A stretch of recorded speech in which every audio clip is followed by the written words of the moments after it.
ako awde adewi adembe yawe ya ko ko demere ko babolo nga ko demere babolo na otewa ko demere babolo angu yema tan flade ala dogmani o sara ko kono ko re ngari aye katama bela jilenga nga o balma fani ba o beno ayo mina bolo utise ngalonam ko yala sa ba yere du sumanoi fay ayu bunya ako ko ne de sara ko ne masa ko ne de flen abina shido ya bismillah walamma tumami jahazahum nayu labe no galabe nanye ako aina ma azurni mami nana imanan duni minya bodi fakadima ma kele nyobure kele ma fla nyobure fla magana fardi bal malasa akhaka rabukiko akhaka innama la akhalahu kasa'in ila alhayja biduni silahi nam akhaka ijanti bal mala mami ne bal mata tigi bolo abiko mina ni mami ndara ka ta kelke dala ka suru kelke nanti bolo Allahu akbar nam wala ako ay nama ni balmaye awi kamina aw fala yala aw taiwa kafani yusni nebe murila somali dafa ne jigin jatigi wula nyumanye de nebe ka gawe jatigi nyumanye de nama ne balmanye malite awiye neuro agana geremade ugo amina afanyi nyonya kabama anguni banyina tambo kede waqala yusuf ko agademi summa ayuka sasamaudi ayuka samaudo nuna ni wari minunye kana sani genaye audo go donula adola ulo wadon no yele mana kadu kaso adola ulo wesegi bari mu'minundo umma te walifena ni utara nu eboro dale nu e wari nu ye boro gono obisegi naye nam ayningi yala so ko salni ilsagina teleya tumami no segina kaduru fama ugo yamfa misi wede ka sumali bali tamina na bawa kombe sena angon nyumana na nga uyamba abade si wede ka sumali uyo bali fanga kodoke nam ega ambal machi kafaranga yukod lond ladi amidas malike awni ali wa innahu wallahi awni tangali bawi ay yaqubuko yala nega awdanawa ali banyaminuka illa kama wakomina fuchogomi nindellaka awdanaya ala akhi abal make yusufuka kako nununye awe bara min buluka abodon ne bodon nago nega ni fana dawma nima la yuldaqul mu'minu min juhri marratayn limana jondi kin dinge kelena sefla nam ala khairun ala de kanyi tangalil bala ala de kanyi tangal ala ka tangali kayin tangani be ala hamrahimina ala de hine ba bela hine ba ka hine ga boni be tumami yini hoka suru mina undaire lu bolo wajado bidadam yuka sama usuro yusagi kanuma ugo ya anfa ambe muwere nyinisa nimfule anga sama uye yusagi kanama ambandungi ubalo ambalu matanga ambi jidi nyami dunina ako minyoye oye dunna de aga no masake bolo ako nitachi kafarauga fagan sonde laidu gelinna kabara yuraka kalini alaye wallahi binanima naye kono lamelikira nawe naw sara yala latige majise ko bali nam mami no ya son ugalla idu gelena ako Allah ta'ala alay besri bade tenga namufu alini mai ko fo kuma fanionche nat la dorni ko Allah wala wallahu wala ma naqul wakil Allah wala ma naqul wakil ikado ko atsika kan laydu fo wana laydu bo asrafi nam waqala aku yaqubugo ya ndem akana don donda fe no donda kelenye ngaido donda ude fe men jarnendo sabu barali fana fam soron kono sabu mi ni alama ban ama sabu ni daluti ala ko ati ben iwo sabu keli foydal afam wala ale kan ni sabu de ku ko charim lu do na yon fe nye jugu kana torosuma nye ko chedo nye be ki sabe ka nyame do daga ko nyame kurutu nye joli ala obike sabe ka do daga ko wan dimson ni chukoro ko dimson ma kana ta jamala de kana yisi jama mata no de kana ika do ka fuko chebu bolo de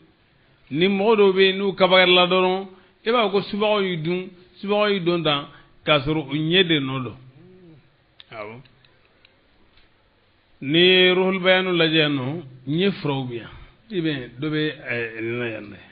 nye do be kolukala ala kira kumbe ala sanu sin salo ani afrado yi ni ala sona ma ne hakila papier da felenga ngai photocopy numbulu bara mala sunyana ko amba be franyo ni mem ko bala iba mi do la ko to se nye frobia no nam wama ughni ala kira ko sallallahu alaihi wasallam ikado gonye abe iske sabuye ka adama dendo cheba korodo kaburu kono abe ke sabuye ka nyogomedo daga kono nye aw abe adama dendo kaburu kono ka nyogomedo daga kono abe mo fa nam ala kira tangani nyinula kisibama a'udhu bi kalimati llahi tammati nam min kulli shaytani wa hamma wa min kulli ayni lamma obi kira ka duawula ni nyisina jamama ibeni fo ni bida sufe iba fo ne dugu jera iba fo bayo ale foli kay ni ya fo mo nyeti fingila ko do damay do nyemay dondo do akira ka sawo irela do de laga lo so sanfe a nye fili du gono anye tarajo wa kira ka sahaba do la dimsondo o biga ko o fargolo da fale gunno ko subi agun cekan anyi dara ka yoro doron akungala ni ndago ni cekan koy akaba ko yarala che kera ko na nene de karlala ka to ko jula robe ka singa nene karala ka nene karala bi atika no ya ba kira ko ma ko ko abinata ko munde ben geta ko ne nyedo mamina de sabare ko chinyera la ko ne menga so sanfi kunde ngalo tige ndugu menga so sanfi ne nyi dara ka jarani ne ko ni ko vraiment ne ko ni kabakora la ngama daba kama gafule ala gara go ibda saljita ani gitan fi ita fe ngorla koko ani kumbele ngur korolan ibolu ko jila ibino jidama ketaran jiya nyegena ka yoroko kana jidama ala gara go nyemi mina ko ka ko ojina ayafam ni sabude ni nesiji akoli bibi kira yerde ko ka kwala mami nyeyi mina ni atiki don ha na tige ni nyoro nunko tasala wala flena kana kadima ni korola doron abikene ya ni hadisi sahale fan aw nazara akala yinti do ta kala yini do ta tu kala yini aw minum ba do ire la tigi mo ko mitu wele kana mawkam be kurte tigi wele kana mawkam chugumi sugumi da nye jugu tigi fana wele mahattani fil hawal uzri madiratan minni ilayka walau ansafta lam talumi banu uzrata na'am ulukun don meni nye jugu yayi ulumana aba iga nyome halika misifale zar jetura fale ni uyu nye jwala ni sogo nege bula uyu nye jwala ko ha ni misin lone ndo koy ega niye nga gabo iba ya bito tama bikirikara bisika bi oba inima ka tinga dola bi jifa oba toro sogo nege bulo badu ne mo mi fana yo chokele de bi jo kilaje kamale chow e da fale ndo koy eki yedandori ubi fule ubi fo ibaye bana be mina ibisa utaro lu wele ala kira kama sallallahu alaihi wasallam bele arabu desele korte dugu desele utara nyejugu tugu wele ala kira kama ko kana laji na'am wa yakadu allazina kafaru la yazliquna bi absarihim lamma sami'u zikra wa yaquluna la majnun wa ma huwa illa zikrul alamin uya wele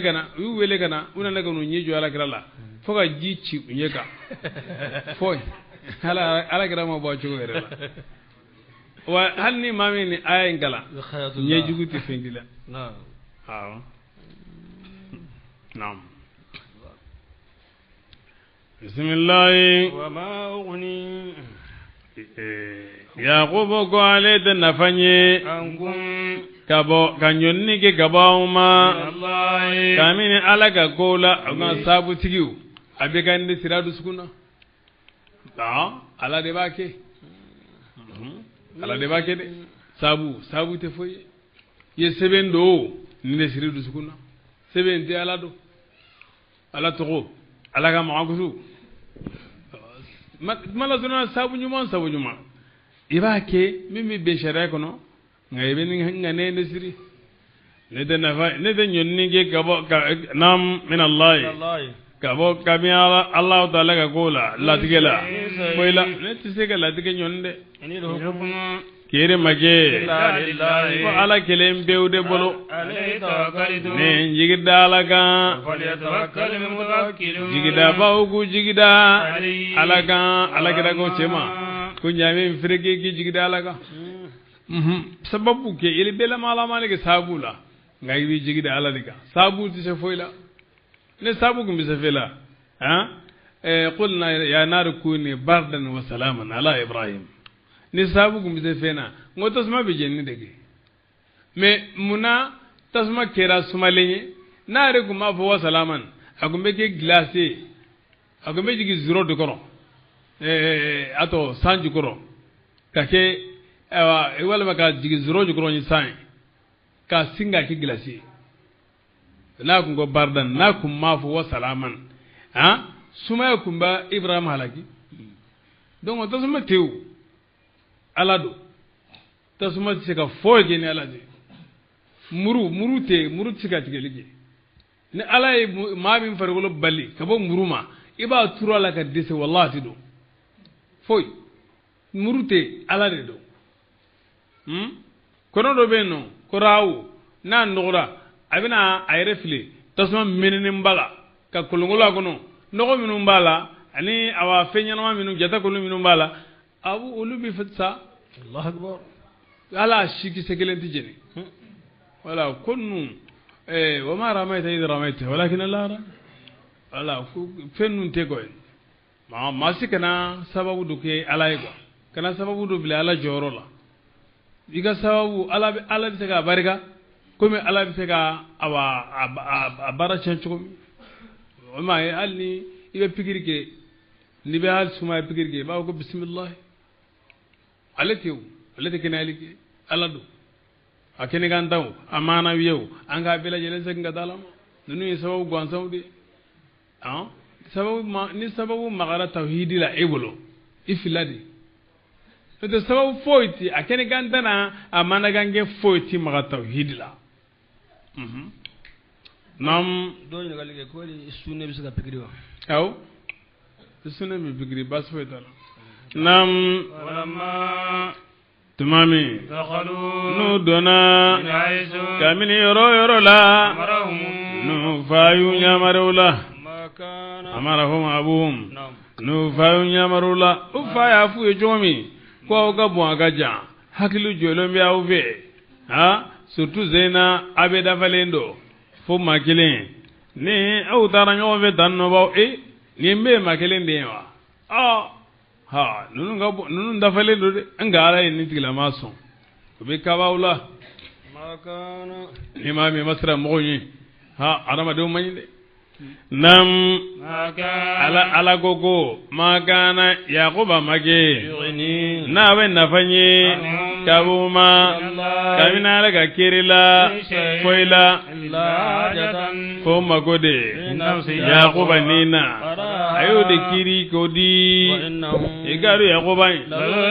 wallahi doni dungedo tenye nanya la dunia wala walakin aksarna ngasa mausun jama ya'lamun ulu to donde walamma mami dakhalu ni yusuf bal mauduna ala yusufa yawo yawo nam nam illa hajatan fi nafsi yaquba nam qadaha nam ko sobe bon ko ni be ka ala delike astaghfirullah ni salatu ala nabi keme to nan ko fe ni ka ala delike ni tilala wati mina ko ni aya ni bi hakili to ala ko am sa jabu ka tel ko sobe barakallah ولما دخلوا من حيث أمرهم أبوهم ما كان يغني عنهم من الله من شيء إلا حاجة في نفس يعقوب قضاها الله الله كوسيسا ayani fo siyan segi nitlalo la ibidla ka qadaha fo siyan keme ani bisegi ina fo yaquba bebe keme ni bisegi ni segi ni ma inshallah don nitlalo la watimna ibe salatu siyan keme ke ka dafa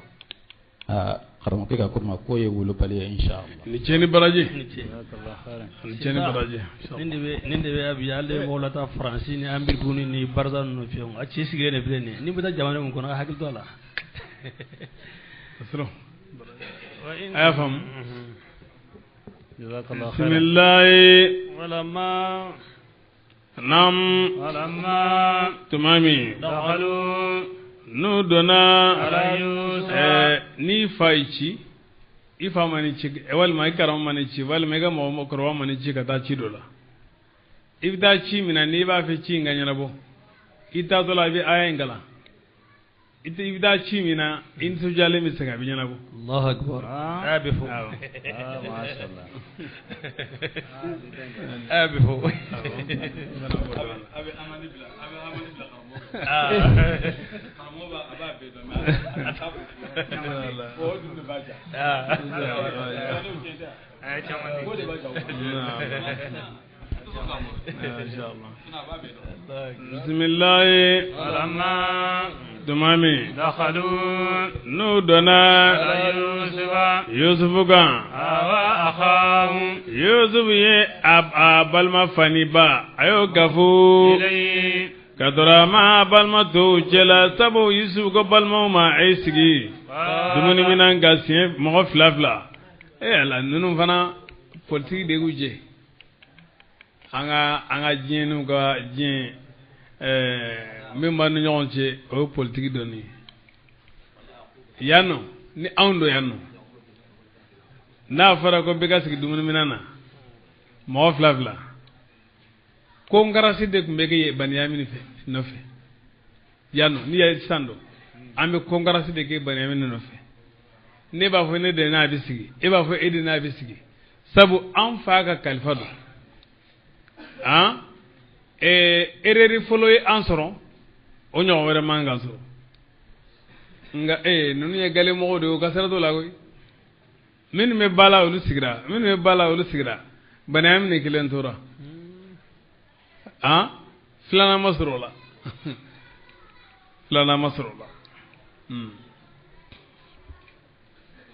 naam ni mɔgɔ fila sigi n delila ka bɔ nin dɔ kan Alizeri Jazair u ka hôtel dɔ filɛ baji kan hôtel in bɛ kɔgɔji kan a dugumala vitre de tajiri min ta lanharu kɔgɔji ji bɛ boli a kɔrɔ e bɛ fɔta min kɔnɔ i sigilen sen dalen bɛ vitre min kan i ɲɛ bɛ kɔgɔji la fenêtre a ka fenêtre da mana a dayɛlɛlen bɛ ka bila kɔgɔji yɛrɛ la o kɛlen bɛ ka fan dɔ dayɛlɛ ka bila kɔgɔji la ji bɛ boli ka na a kɔrɔ an sigilen yan nɔ o ye fɛn d'a ma lettre d'a ma ko an ka papier d'a ma ko an ka corriger ni dumuni min ka di i bɛ taamasiyɛn k'o la dumuni qualité min tun b'a la ka ca ni 30 ye kabako don koyi ni mi cogo dɔ dɔrɔn i bɛ ɲina lahara kɔ o kɛra an bɔtɔ la umra la o ko mɔgɔw ka don so kɔnɔ mɔgɔ fila ne mana joona ne bɛ se waati min a y'a sɔrɔ bɛɛ donna ka cɛkɔrɔba kelen to cɛkɔrɔba in maliyɛn de don ale mɔgɔ filanan ma sɔrɔ ale la a sigira ko mɔgɔ dɔ kana ne nana ye ne kɛra a filanan ye i y'a faamu ne y'o su kelen min si ɲɔgɔn kan tiɲɛ yɛrɛ la ne y'a kanu an ka su saba kɛ yen quoi awɔ n y'a sɔrɔ ne bɛ ka mɔgɔ dafalen minnu ɲini quoi olu dɔ don awɔ ni lase gundo ala gundo min b'a bolo san o san a bɛ taa mura la nka kelen pewu de bɛ taa a tɛ kuma mɔgɔ fɛ a da tɛ foyi la ne n'a feerela sa ne sɔrɔla ka baro ɲini a fɛ an mɛnna a y'a sɔrɔ a sunnen don an mɛnna ka sɔrɔ an ma se ka ɲɔgɔn faamu yɛrɛ mais o kɔfɛ ala labanna ka baro kɛ ja mɔgɔ dafalen bɛ an ka jamana in kɔnɔ halisa mɔgɔ dafalen bɛ ne y'a essayé ka n b'a ka adresse n'a ka fɛnw ta a ma sɔn naam o ye nin kelen to ale kelen tolen Yusuf farala kan a y'a balima gafu ka dɔrɔ ma Banyamin ko e bɛ sɔn ne ka k'i balima ye wa a ko ne kɔni mɔgɔ bɛ ɲɔgɔn sɔrɔ balima ye ka ban o ma nka f'a mana kɛ balimaya kɔni ye ala ka fɛn dilanlen de ye ala ka fɛn dilanlen don maa ka balima tɛ sugandilen tɛ mɔgɔ bolo de n'o tɛ maa kɔni tɛ ɲɔgɔn sɔrɔ ka ban i ma nka Rubil m'e wolo i fa tɛ Yakuba ye kosɔn kɔni ne tɛ se k'o karaba de a ko naam Yusuf ko ne de e balima tununnen ye min tunna kungo kɔnɔ i kana dimi ni fɛn ye n'o kɛra n'o b'o baara hasidiya min n'o bɛ k'o kɛ na kana o kɛ dɛ nam فلما tamami جهزهم na yu labin بجهازهم na ka labinan ye يا سقاد ay mureke غير أخي a balo maka donina ثم kasagi أذن مؤذن wele da bay wele da أيتها العير ya siri إنكم aw لسارقون aw yo zonde o sara nyina fe ko me fere ke kel to ande ago mana ke chuko chuko ko ko zon asro ay murimla balmanga donina nam قالوا ugo فاقبلوا kazuru unyesina عليهم uma ماذا ni ko zon bi bolde ngani ko zon na zon ile mana ka torima ka sen sumaya kana a ebi ka tama na sawe kana garamage ichugo do lade no ta biso nga datu lade hawo no de ne ko zo valeur do zon do dagi de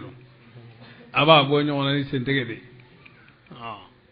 ngogo zon do ay ndo ti fam aw de zon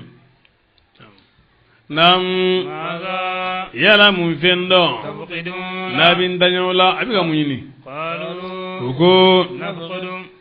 ambi ga nyinninge سواء الملك masaki ga mure de la ويمر بئر nyame doni be لمن moye no nana nay وأنا ne garantie noy قالوا zaamatu kiri o fana dona yanno zaim zaamatu wal kafalatu o fana bi do yanno fana bi zaim kay kundo fengoro fiqitugo masalatu bi bolo o yanno ko masalatul humala sita mo woro man kundo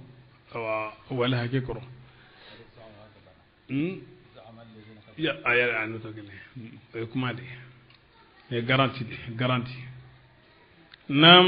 قالوا nimi serega ninge nebe ndima nam قالوا ugo تالله ngallana lay لقد علمتم abadi aw ya don ما جئنا yusuf balmo ko may masake ga mo yado ko mana لنفسد kana cheni ke في الأرض dugugolo la وما كنا mage سارقين suni jalawe قالوا ugo فما جزاؤه yala munde asarai إن كنتم na ukira galon digalawe قالوا ugo جزاؤه asara من we mogode وجد no doni insoro بأهله no doni insoro tigilama we mure insoro tigilama ga donina فهو ago zoin جزاؤه o de son lige fen saraye كذلك ninde kunye yakubala kauka ladai nam kadhalika ojo endela نجزي ame الظالمين soni kela usaran jo endela فقدا ay folo lige يتيم ni uga minanye قول ayolu furiye kaga balma shaqiqu ga minanye ثم kasagi استخرجها aya alla bolingini kaba balma nga minan nasaw ni fembla yoromi ba ta rodo كذلك ago istakhrajaha ala ako kera cho mala ya fadene boy ale de ablay ale de ata balma ma ablay nam كذلك ago o dabali njugala an dabali doni di yuzuma وكان yusuf mage ليأخذ أخاه na ba balma mina في دين الملك masake ka dinala إلا أن يشاء الله wana la kanu akamina ufaga dinala masake ka dina wode goslini anyon fila sarali nga genyalo mina nofe oye ufaga dina de nam nariba o darajati man ambe maka valeru kuruta يشاء na nyokanu عليما don gelabe فوق كل ذي doni dunge bela jelen sanfe fokata se alaga doni ma قالوا fokata se alaga doni ma doni mi danfe fokata se doni la duniya ma nam قالوا ugo إن يسرق ni banyamin ye suninge فقد سرق abadi balmado dellaga suninge له ay no ba fo ma ko yusufu من قول ko nunye saba ko polisi ka ta kari ibi ko fe on se du ko no kadi garibu nam amina ko mi fo yusuf yo kuma indogo ayre kunna ya masonga banga kuye yusuf go aw de gajugo yoroye aha jamfanti ndambara to qalabantiu ha siri jugo nyengo aw ya balma bosi afala kata fili ko logono katla ga fere faye kasin dama kasini fembela jelenge ga nyeju bo o bete benen ko adara fere ha aw buna ujo ko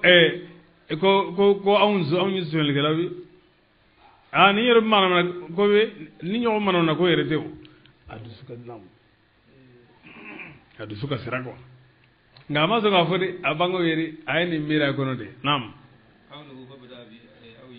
nam abu laje minan gelengelen aba furiye aga sanga atlane to e balmo non dala agwa astaghfirullah aya fama de aya fama aha abanam ugwa ide ko mabani ko kelemi ko ayo demsen ayon ko tatu o tata ayo tala di o tala amba beri dale aha wa hakila tigelendo nam nam ika fana laje ode bi jaye ko sobe tamam no ya laje ale laje doron ale da la ron do yoro ya bla romi usina ga ne min daga boyen wajidu suwati nam ya sura kono falamma akhrajaha minhu tamam na la bon nakasa liqwatu rubusuhum balon yu kumbiri min alhiyai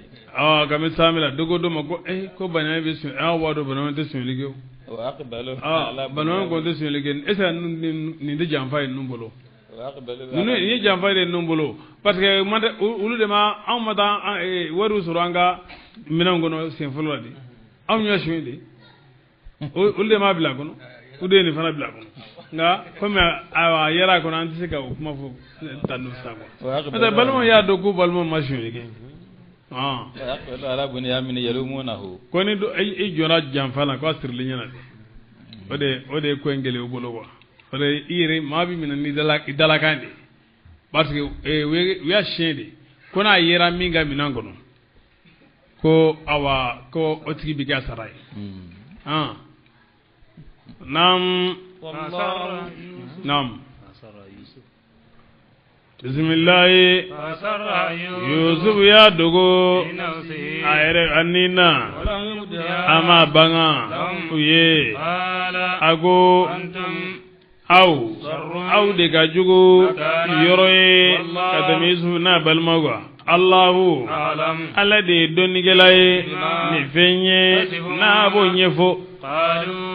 ugo ya wadin nugun dimina ma tsega jonye fefe ni kun kulola robel nugun na kun kulola musokono ma kumo kono bla nga utine gunyemi iya ko badendo mawarila ibe amodendo mawarula dimi kumbida kana idha saha alhaqat kullu hal shamonu bun yaquba dogo ko ni yale ga maguti nam kana idha saha ani ngalige ko la sugu jolbiya ko tan ako awga sugu kolosi nebe fama kolosi neba kusi fama turoma walma ka juani fama ce neba juani sugu ce qala rubin mana udimnemba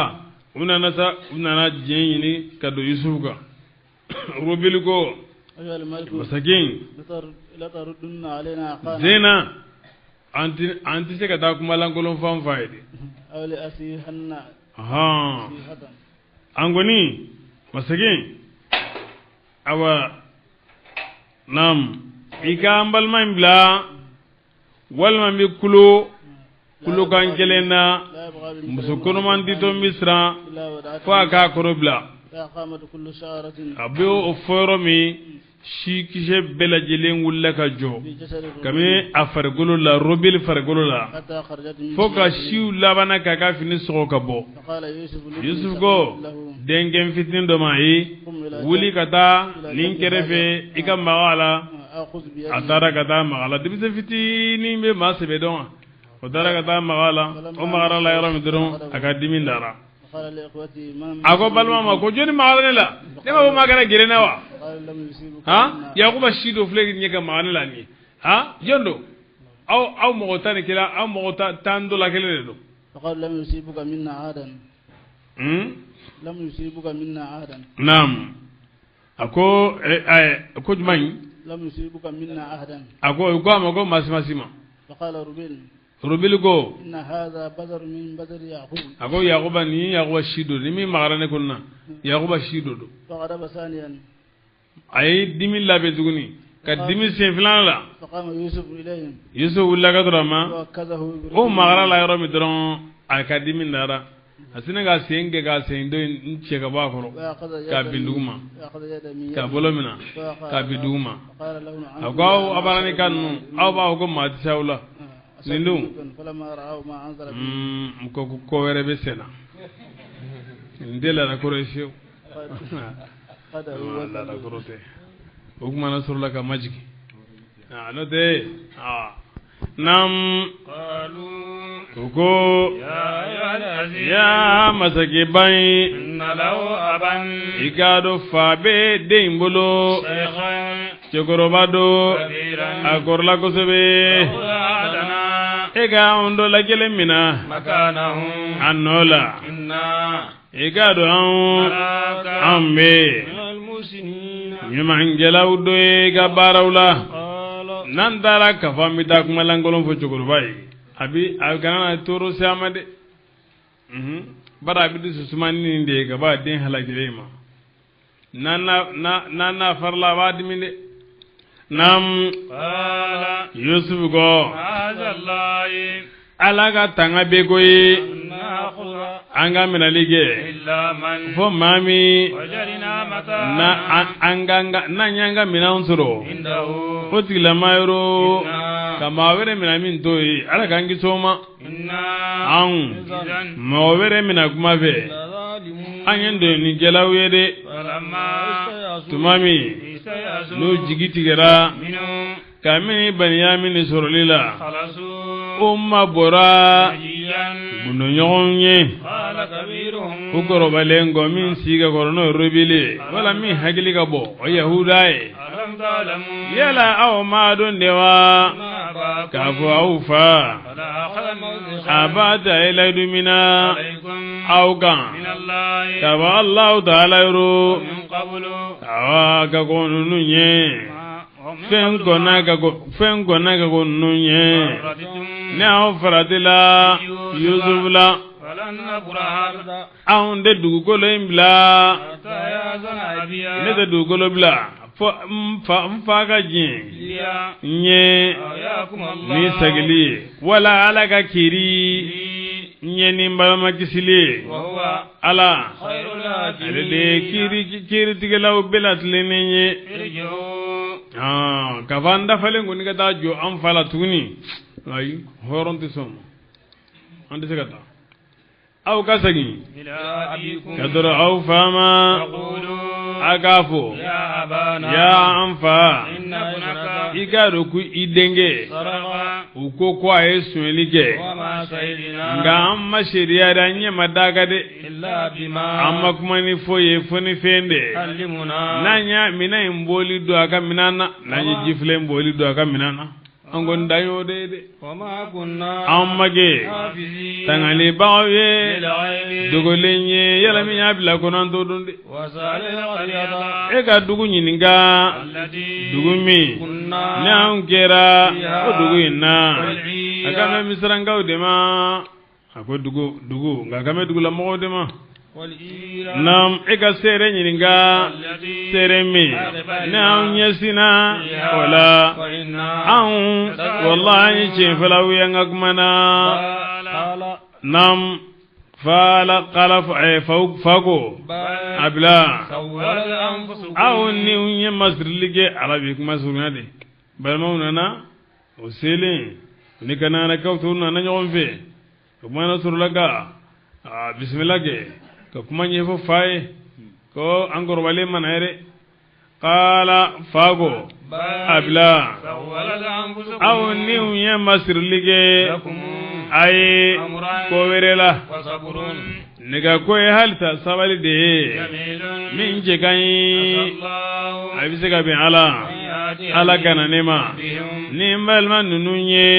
abe korlen ni kurabe إنه igado allah taala ale tigi de don gelay ale daga kiri benendo sabu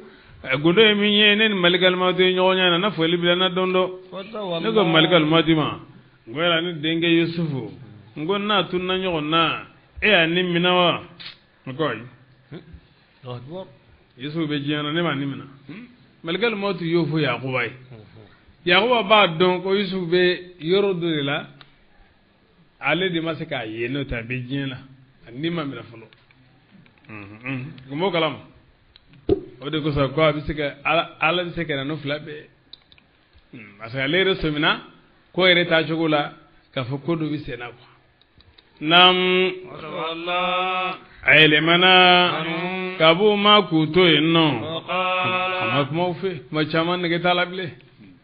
nam وقال yaqub ko يا أسفا ya ne kadimimbe yusuf ka anyew yere ujera dimimbolo kasuro ale afale me dimina balar madin hame mana gele mo ga ibi koro inyew bi chan ibi lafu kasuro ale simo nyombo nam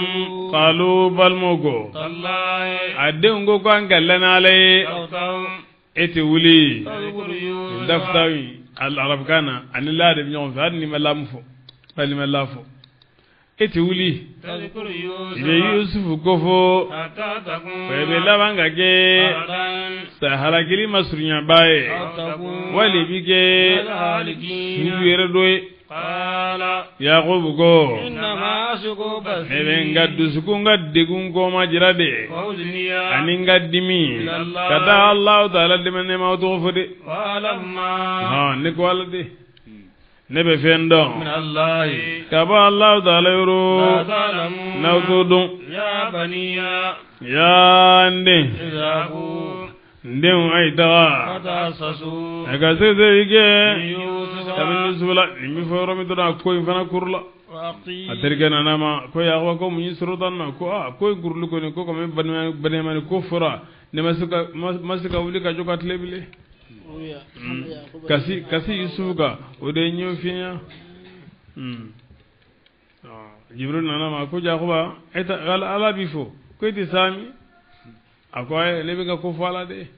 nam وأخيه mbalma ha nam فتحسسوا aga sege sege lige من يوسف kabo yusuf khibariyama وأخيه ana balmake ya lagali إن يعقوب ku yaquba حين أمر أولاده nam حين أمر أولاده mami na dunya madiya أن يذهبوا ليأتوا Kuga- بخبر يوسف ku ga ta kanani yusuf ga khibariyai وأخيه ana balmake كتب لهم كتابا إلى ay kitabu seben ga dur umma لما حبس عنده بنيامين nam to mami ni yusuf ye banyamin minabulo من يعقوب إسرائيل agwa min yaquba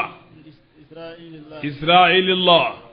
ابن إسحاق ibn ishaq zabihillah ابن إبراهيم خليل ibn الله ibrahim khalilillah إلى ملك مصر allahu akbar dambe sira dana ni ma baden indine ma baden do nam إلى ملك مصر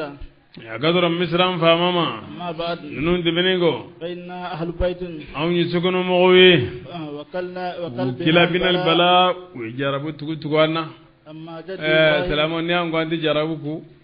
nunu ne kafsani be nga umu bali jarabu la ibrahim ade ibrahim mode isa ade ha yaquba de abana yaquba yerde fulani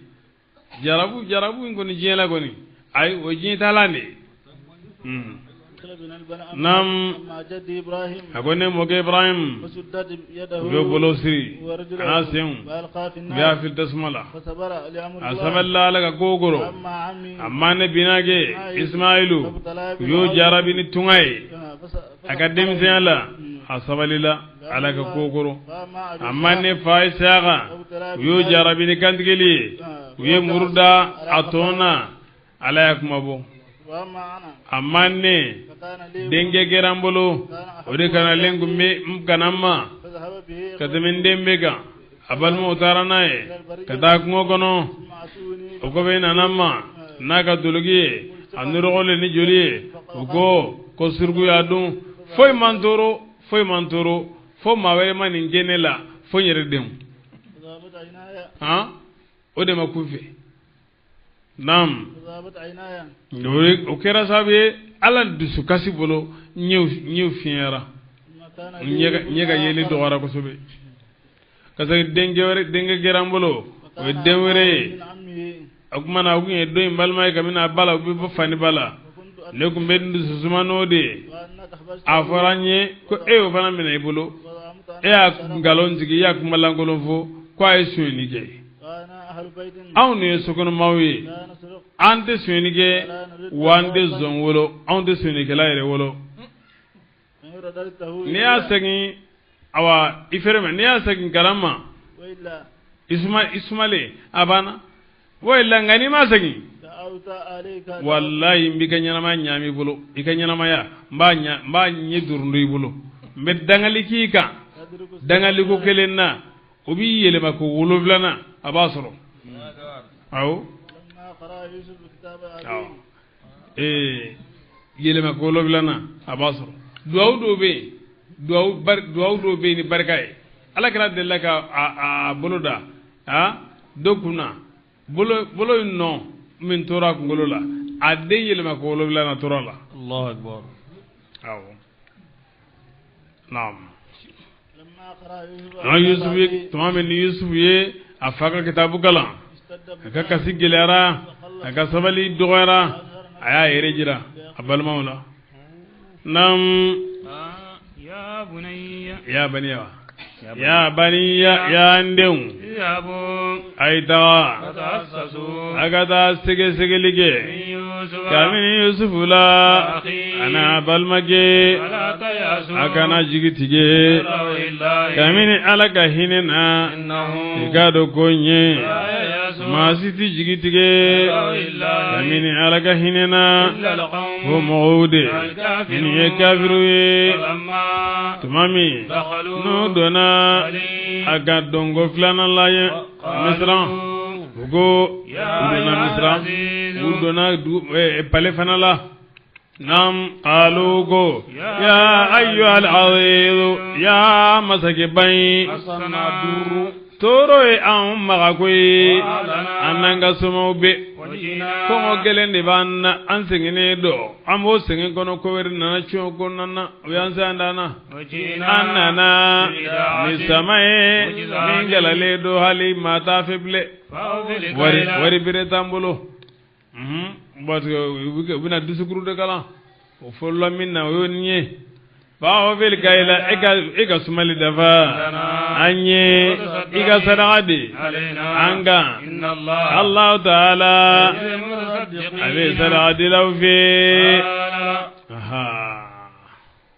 a ko a y'a sɔrɔ Malik ibn Suri o ni Rubel u ye papiye siɲɛ o ni ɲɔgɔn cɛ Yusuf ka sanni papiye a bɔlen kɔlɔn kɔnɔ u ye papiye dilan sanni papiye dilan ko jɔn dɔ k'a kun bolila de ka taa di kɔlɔn kɔnɔ ko n'a bɔra ko kumana ko an b'a feere aw ma u y'a siɲɛ o y'o papiye in papiye in tun bɛ Maliki bolo Maliki kɛlen k'a feere kɛtifiri ma pour a ka dɔn ko tiɲɛ don ko jɔn don u ye papiye in de bɔ k'a di kɛtifiri ma o papiye maralen tun bɛ Zalika bolo Zalika furula Yusuf ma sisan papiye nana Yusuf nana papiye sɔrɔ a tɛgɛ la papiye in sɔrɔla nin sɔrɔ cogo la kabini u dɔnna sa o ye diɲɛ ɲini k'u bi dɔn Yusufu ye papiye in bɔ k'a da kɛrɛfɛ a kurulen golo papiye in kurulen a ye nin kuma f'u ye nin kuma fɔtɔ la a ye papiye in bɔ k'a d'u ma e papiye in minɛ k'a lajɛ u bɛ papiye lajɛ u bɛ ɲɛ jɔ Yusufu la u bɛ papiye lajɛ u bɛ ɲɛ jɔ Yusufu la naam a ko hal alimtum ma yala aw ye fɛn dɔ wa fa'altum n'a y'o baara yusufa ni Yusufu ye akhi a n'a balimakɛ gosili ni feereli tuma min antum ni aw ye filibantiw ye ka bɔ an ka ko laban ma qalu u ko innaka yala la anta tigitigi de ye Yusufu ye qala a ko ana ne de ye yusuf Yusufu ye hadha akhi nin ye n balimakɛ qad manna Allahu a b'a di Ala fana siriyara alayna an kan innahu i k'a dɔn ko yɛrɛ ɲɛ man maa min yattaqi n'o siranna Ala wa ɲɛ yasbir ka sabali fa inna Allah i k'a dɔn ko Ala la yudi'u ajra Ala tɛ al-muhsinin. ɲumankɛlaw ka sara labila de qalu adamadenw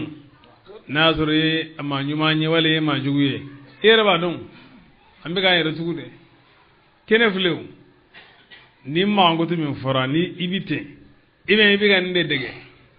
ni sira wɛrɛ de bɛ wolo min tɛ nin ye i b'o dɔn o tɛ Ala ye ko ninnu fɔ ka ban dɛ Yusufu a sabalila a muɲuna a ye degun sɔrɔ a ye tɔɔrɔ sɔrɔ ko labanna ka kɛ a ta ye balimaw fana olu y'a tɔɔrɔ u ye janfa kɛ u ye ko bɛɛ lajɛlen kɛ o labanna ka malo u ye papiye ɲɛ yɔrɔ min dɔrɔn vraiment u dusu bɛ tiɲɛna u ko o la ye de Yusufu ye la ilaha illallah anw mako sara Yusufu ko ne de Yusufu ye Ala fana siriyara ne ma a ko nka min kɛ ne kɔni bɛ min fɔ aw ye n'i siranna Ala ɲɛ ka kow to Ala ta la ka sabali i b'i sago sɔrɔ dɛ naam u ko an galla n'Ala ye laqad atharaka Allah wallahi b'a di Ala ye fasaya koyi a ye sugandi Ala ye sugandi anw kan anw kɛra tilirantiw ye kojugu kɛ dɛ qala Yusuf ko la tasriba jalaki tɛ alaykum aw kan yawma bi dɔ in na yaghfiru a bɛ Allah muɲu ka sabali lɛn t'aw jalaki naam yaghfiru Allah Ala ka yafa lakum aw ma wa huwa Allahu ta'ala arhamur rahimin lele hinɛ baw bɛ la hinɛ b'a ye a ma kuma jan yɛrɛ a sina ka yafu ma yɔrɔ bɛ u ka n bi malo in ma di a ko a kana malo ma bari ka sabu ka misali ka o kuma de ko subhana man sayya ko sena masa ye masa min n'a ye jɔn kɛ faama ye n'a ye faamaw kɛ jɔn ye n'u ka kuta ye ka jɔn kɛ faama ye n'u ka bato ye o kun bɛ ne filɛ ni jɔnya ɲɛ de ye nka sisan u ye n dɔn k'a fɔ n ye Ibrahima ka si de naam izhabu a y'u fa ɲininkali k'u la u ye ko ɲɛ bɛɛ lajɛlen f'a ye a ko a ye taga bi khamisi ko n'a cogoya kama ani kalifa min b'a bolo o kama a ma sin ka wuli ka taa de a ko a ye taga bi khamisi ni n ka doloki ye hada nin doloki alqu a k'a fili ala wajhi abi n fa ɲɛ kɔrɔ yati n fa ɲɛ bina basiran yeliba ye watuni a ye na n ma n'aw donkew ye u bɛɛ lajɛlen falamma tuma min fasalat al-'ir ni seere in bɔra qala abuhum ka bɔ misiran dugu kɔnɔ misiran jamana kɔnɔ bɔlen yen nɔ qala abuhum o fa ko inni o bɔra arisi la dɔrɔn fa y'a dɔn a ko mɔdenw ma inni ne Yakuba la ajidu riya yusuf wallahi ne bɛ Yusufu kasame lawla an ninnu kun tɛ fannidun n'a bɛ nkalontigiya Ala ka kabako dɔ filɛ Ala b'a ka waliju ale ka maabaw kiraw Ala b'u ladɔnniya ni fɛn ye fɛn min mana ja n'a ko a bɛ min gɛlɛya u ma a b'o gɛlɛya Yusuf fa ma kasame kato Kanana kungo kono kolongono ale gumbi ganyini nga oni yon je kilo budgetu palma kilo bakelen ko aya kasame nam mode ngo angalana alai innaka igado gafu lafi dalal idiga filila alqadim yokorledo lamma tumami anja al-bashir nam yo Yusuf kan nyuma do file ومن كلام يوسف عليه السلام nam أنهم لما عرفوه nam قالوا له إنك تدعونا بكرة وعشيا koy bina ngole ko ngara dum nige akira mali ambolde ونحن نستحيي نعم. بما تقدم منا nam فقال إن أهل مصر كانوا ينظرون إلي بعين العبودية nam ويقولون سبحان من بلغ عبدا nam بي ب20 درهما ما بلغ wallahi ولقد شرفت بكم nam made do وعظمت في عيونكم fonne buñanu ñegoro sabu ya do ko Ibrahima shiye حيث علموا أنكم إخوتي nam ñodo surmi ño ko sade fuka surmi إبراهيم عليه nam bismillah lamma mami anja al-bashir ni so jabanana na yahuda ni dolokiye alqam ay dologin fili ala wajhi afanye korlala fartadda fa in sagina basiran yeli bay qala karamage ni sabude ni sabude ko aw dologi okera sabe ayelike voilà dologi na ko jumay sabude ala tede sabude ne ka sabu nyuma mi bulo ka fogo sebe no hal na kera dologi hal ni ne dologi do fen dologi do jolli dologi do ni fengono ko dal sabu nyuma de adu kanade aw nam ako yala ne ma fuwa aw ma ka funne ne be fendan kamini Allah ta'ala ka kula ne auto don ugo ya abana ya anfa istaghfir ega ya faddili lana aunye junubana anga junubula aun kunna aun kera silibantiwe qala yaqub go sawfa soni astaghfiru rabbiya nebe ma ya faddili lakum awe innahu igado ne ma huwa ale tige al-ghafur ale de ya facha mamasai ar-rahim ale de hine baye lamma juma su kono juma su sele edu auke kuma no yunyi singa da misra yusu bora ani fanga nyemo ku kumbe tam yaqub gerla misra ay yusuf ye fama ban kuma yo nasuru kumbe ko ni agwa le fabina yusuf bora banani na kamini kere bolula mana miteri banani misranga wila na gafaraga ubina yaquba kumbe kisibama yaqub kera bitama agazaro alibi kisinzi adengega no yahudae tumami na ifulele ke katoro soma ani maun ako yahuda ye misram famaiwa kwa ide ni denge de no yusufe tumami ni kelenger laga mini kelena yusuf ya langini aga yaquba fuloni salam bilay قال له جبريل jibril kwama قال يعقوب aga yaquba to يبدأ بالسلام alegi fuloni salam bilay قال يعقوب السلام عليكم yaqub ko salamu alaykum يا مذهب الأحزاب ya dimi la taqaba قيل إنهما نزلا وتعانقا dogo ko fla jigina وتعانقا ku ye nyon gando nyonya فعلا كما يفعل ku ye barage ko mi nafo denni abangi ma ye barage nyon fe الولد بوالده ani abden lu bangi baye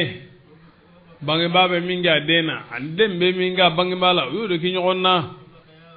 o fila bela jelen kasira يوسف قال لأبيه dogo yusuf ko afama يا أبت yanfa ikasra علي حتى ذهبت بصرك ikasra nega fuka nye fiya ألم تعلم أن القيامة yale ma don ka fu qiyama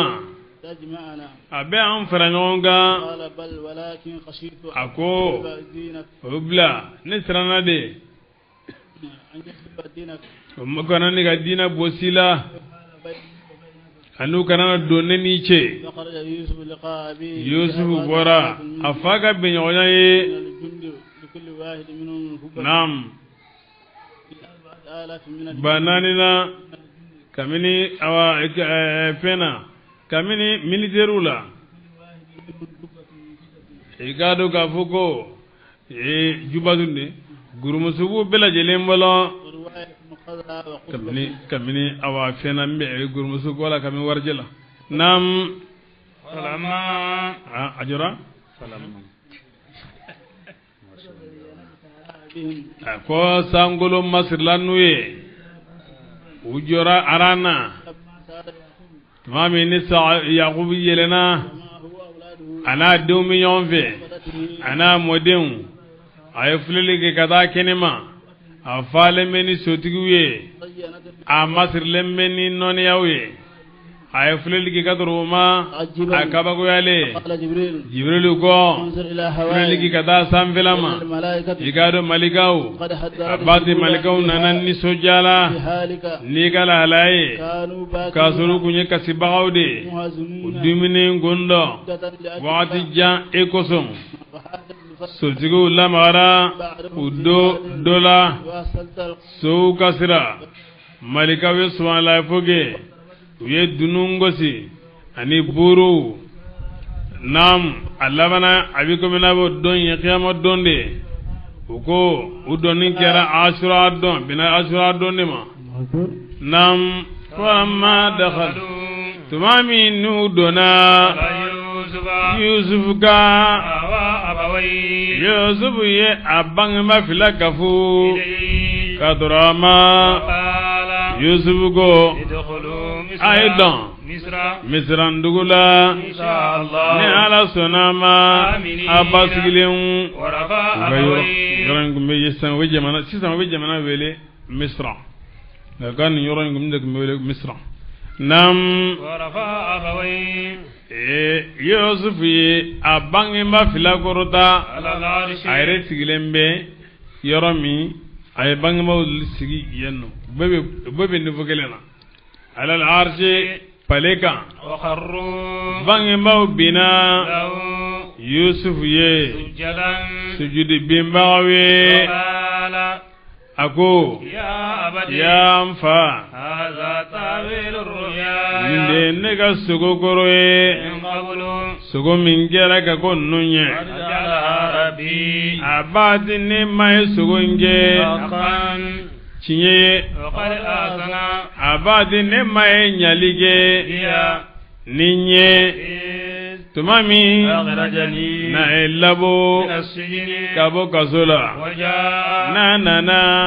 ni aw ye من البدو ka bɔ bugu la من بعد fɛn أن tɛmɛnen ko نزغ ni الشيطان setan ye tiɲɛni kɛ بيني ne cɛ وبين ani n balimaw cɛ إن Allah ربي ni e ka nin kuma lajɛ nin hikima ye dɛ mɔgɔ n'i k'i yafara ka bɔ kɛlɛ min ma ka n'o kuma fɔ bilen ayi n'i k'i yafara dɔrɔn i b'o dabila a bɔ i ka kuma la pewu kana tila ka aba segin o kuma kan o man ɲi donc a ma segin o kuma kan de a ko ala ɲana ne ma ala min ye n bɔ kaso la kolon ka jugu ni kaso ye dɛ kolon kɔnɔna o ka jugu ni kaso ye dɛ a ma kolon fɔ a ma feereli fɔ a ma kolon fɔ i y'a faamu a y'a dɔn balimaw hakili bɛ jigin min na a b'a n'a ma o fana fɔ a ma tusɛ la hali dɔɔni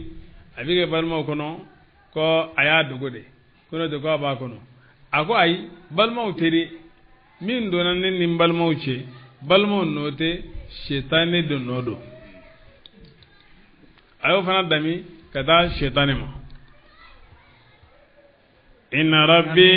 nema latifun hinu nogo masado lima fenye yasha'u na o keli kanu innahu igado nema yi huwa ale tigitigi alim ale de don gela na ga danfenye hakim ale de ga kiri benendo rabbi kuma do biyande an b'a dɔn tawhidi babu kɔnɔ ko sujudi bi kɛ ala de ye an dun b'a ye wa ni yɔrɔ n'a ɲɔgɔnnaw la ko ninnu ye sujudi bi Yusuf ye an dun b'a dɔn ka ko biɲɛ nin sura kelen yɛrɛ kɔnɔ Yusuf ka to kaso la a ye tawhidi wajuli kɛ yen hakili b'a yɔrɔ la Yusuf ye tawhidi wajuli min kɛ ka to kaso la nin sura kelen kɔnɔ yen hakili b'a yɔrɔ la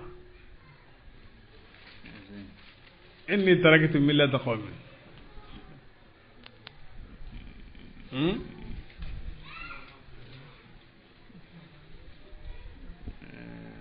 aya jira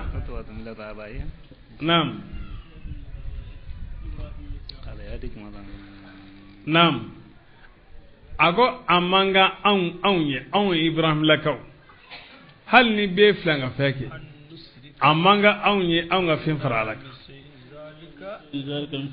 ha ما كان لنا أن نشرك نعم بالله من شيء نعم ذلك من فضل الله علينا نعم وعلى الناس ولكن أكثر الناس نعم لا يشكرون التوحيد ني توحيد كوكوندو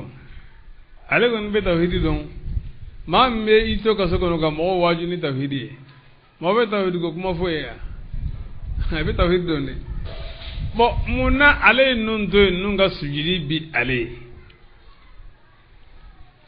ebe alaga sharia la gun dala de ay ananga sharia be gele wala tawhidin chugo gele ba a chugo gele tawhidi yere la silemi ha ika son takalifu ma ko takalifu ni ala ko mi ika son ake kanake tawhidi yere kaga ala mina ilahu ya korode alaga nyamara kan kalabatu iblisu ale kera mushriku ye bari muna ala ko aga sujudi adamai amasu sujudi ndeu bara inte ko were de do minni bara te kelen ko pango de fam kala ba ni yoro la kharru sujjadan lillah min ajli jam'i shamil al-aila yanno facarni bawo ko sujudi la ala be nga o ma sujudi Yusuf ye ya famma nga nanya aya laje aya ngoni to fanyi sarahata ne ko lahu bi sakkatar janna jendo furani wa kharru lahu sujadan ha amahu lillahi de wa rafa'a abawahi man allazi rafa'a abawahi Yusuf wa kharru lahu an fa man ga jon wasa Yusuf don lahu Yusuf de an ti sai Qur'ana ba ci golaw lahu ya Yusuf de Yusuf la Yusuf de mais min mi ganga mana gon yala sujudi dan fenye o fana bora fanyi man fe o be chokoli adun ndogo dara amena yaquba e kiraye nabi man do amabali Yusuf e kiraye nabi man do amabali abika wajudu ke ni tawhidi ye amabali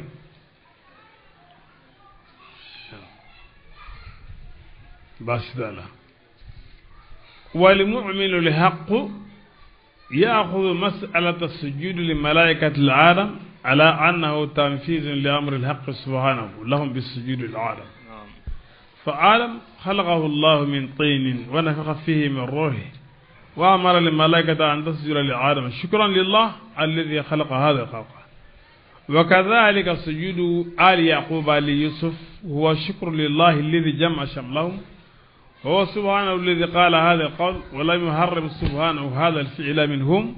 بدليل أنهم قدموا تهية ليوسف هو قادر على أن يردها بمثلها ولم يكن سجودهم له بغرض العبادة أين يرفع يقول سجود بي أي كو أماكني باتو لنيني batu min bɛ kɛ ala ye inkisaru ni fɛn min bɛ kɛ ala ye a ma kɛ ni o ŋaniya ye a ma kɛ n'o ye لأن العبادة هي الأمور التي تفعل من لدنا تقربا لله ولا يقابلها المعبود بمثلها نعم وفلا بنا كلن يسول كلن فنا يكون سول لله ولا كلن يسي كلن فنا يكون سول لله asiyon sibatu ni kelen yeri yanga ki yeri yongo a sudi bi geni de buen a bara chana yoro to de nabi sulula nabe mabani bana ni awa imani sina nyona ala tanabat libina yende ni yanqata libiki okan amal ibadatullah فهي اتباع أوامره وتجنب نواهيه إذن فالسجود هنا استجابة للنداء الشكر من الكل أمام الإفراج عن الهم والهذل وسبحانه يثيب عليها نسجد بين أبي على ببراجي دي أما أكا يا فهم أنغا نيغون فولي فنا دوين فنا بسكا نيغون فولي من نيغون ساقما nanyo falen falan nyogon che sujud ote sujud ote flanga fi فلذلك يجب أن نفطن إلى هذه المسألة يجب أن تحرر تحريرا منطقيا يتفق مع معطيات اللغة ومقتضى الحال ولو نظرنا إلى ولي يعقوب عليه السلام وما كان فيه من هذان الموقف إخوته بين عذاب الضمير على ما فعلوا وما لاقوه من متائب لا يقين أن السجود المراد به الشكر شكر من بيده مخالد الأمور بدلا من خلق نعم بسم الله ربي نعم بسم الله أتيتني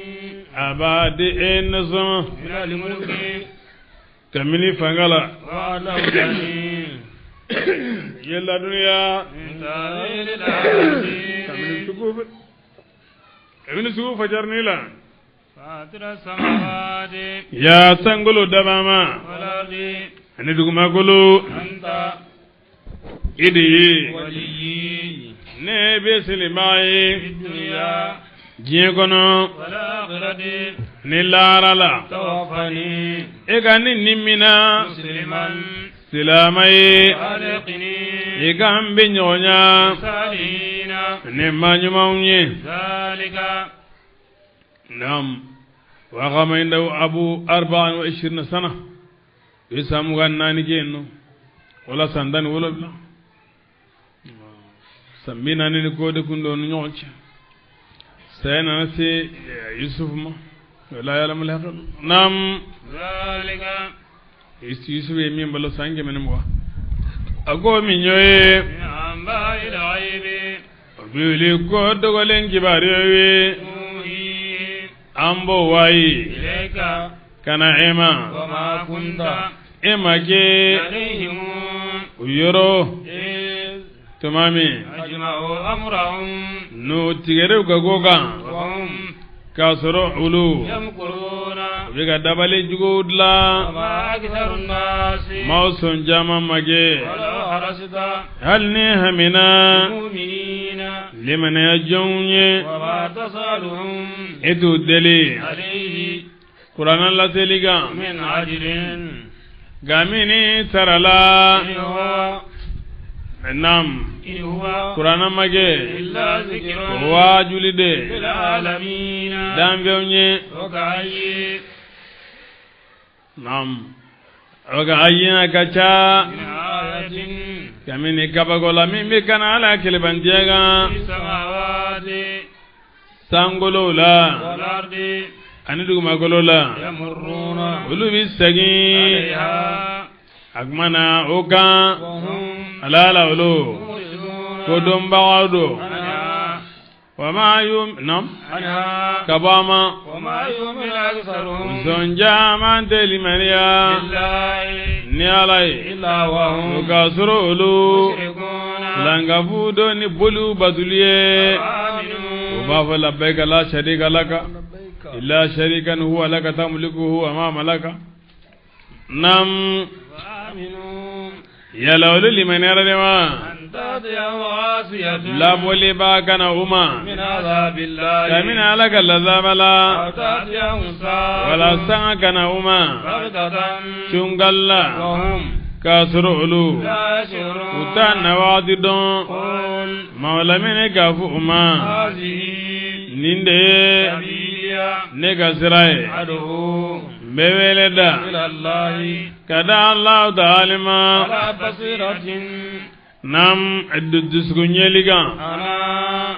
ne ومن ani ma bila jele اتبعني no turango سبحان الله sene be alai وما أنا ne mage من المشركين tilanga budoe وما أرسلنا